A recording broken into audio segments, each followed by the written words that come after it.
Olá pessoal, aqui é o professor Charlton. Estamos aqui para comentar e tirar as dúvidas sobre mais um assunto de física.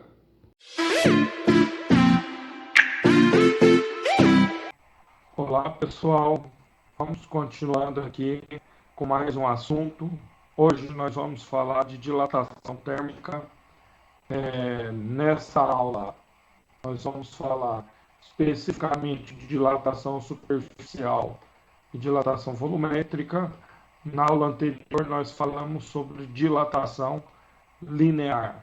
Então sempre que você tiver uma barra, um fio, sempre que você fala de comprimento, você fala de dilatação linear, né? Agora, se você tem uma placa, por exemplo, aqui nós vamos falar de área. Nós temos uma área inicial e uma área final. Aqui eu estou representando pela letra A, e em alguns locais eu utilizo a letra S de superfície, né? Então, se eu quero achar a variação de área, é só pegar a área final menos a área inicial, ou variação de área ΔA é a área inicial, vezes beta, que é o coeficiente de dilatação superficial, vezes Δθ. Temos também essa equação que permite calcular o A. Esse A corresponde à área final. Uma coisa importante, se tem uma placa com orifício, quando aquece, tanto a placa quanto o orifício aumentam o tamanho, né? Então aqui tem uma placa sendo aquecida, o orifício aumentou o tamanho dele. É possível com isso utilizar para fixação de um eixo em um anel, por exemplo. Você aquece o anel, encaixa o eixo, quando o sistema resfriar, você vai ter um sistema travado com resistência maior, né? Uma coisa importante, beta é coeficiente de dilatação superficial, ele é 2 vezes alfa. Alfa é o coeficiente de dilatação linear, certo? Aqui uma aplicação, temos um vidro aqui de palmito, a tampa travada, difícil de ser retirada. Se você joga água quente aqui na tampa, ela dilata, cria uma folga, fica mais fácil de ser retirada, né? Além de dilatação linear, nós temos a dilatação volumétrica. Então, se eu pensar em um cubo, por exemplo, ou em um líquido, eu falo de volume. Então, eu vou ter um volume final e um volume inicial. Se eu pensar em uma esfera, em uma bola, eu tenho situação que se trabalha com volume, né?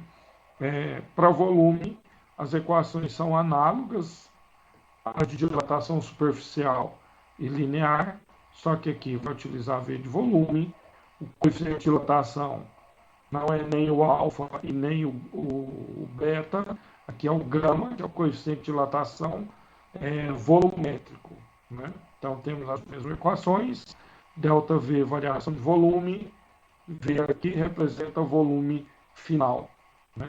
Uma coisa importante é lembrar que o coeficiente de dilatação volumétrico é 3 vezes o coeficiente de dilatação linear, né? Aqui um resumo. Então, nós falamos de dilatação linear quando se trabalha com comprimento, superficial trabalha com área e volumétrico com volume. Coeficiente de dilatação linear é alfa, superficial é o beta, que equivale a 2 alfa, e volumétrico é o gama, que equivale a 3 alfa. As equações são análogas, sempre trocando o L por A ou por S de superfície, tanto faz, e por V, e substituindo também os coeficientes de dilatação, né? Isso é o que nós tínhamos para falar sobre dilatação térmica hoje. Vamos fazer um exemplo para aplicar o que nós falamos. Temos aqui um exemplo, então, uma chapa de aço de forma retangular, tem dimensões 30 e 40 centímetros. Se é um retângulo, para calcular o retângulo, é só multiplicar um lado pelo outro. Então, eu vou multiplicar aqui 30 por 40, chega em 1.200 centímetros quadrados. Isso é a área inicial da chapa. Então, a superfície inicial, SI, é de 1.200. Então, forneceu aqui as dimensões que foi que eu utilizei para calcular a área inicial. Temperatura inicial 20 graus Celsius, temperatura final 80 graus Celsius.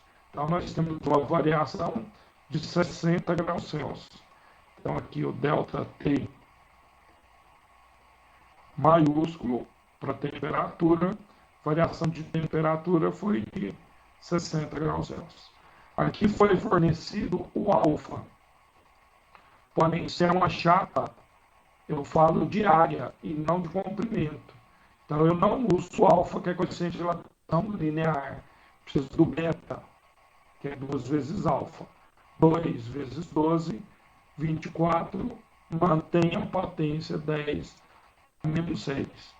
Substituindo aqui, na letra A, pediu a variação de área. Então, ele é o ΔS, que seria o beta vezes a área inicial vezes o ΔT. Substituindo aqui o beta 2, 24 vezes 10 a menos 6, vezes a superfície inicial, que é 1.200, vezes o ΔT, que é 60.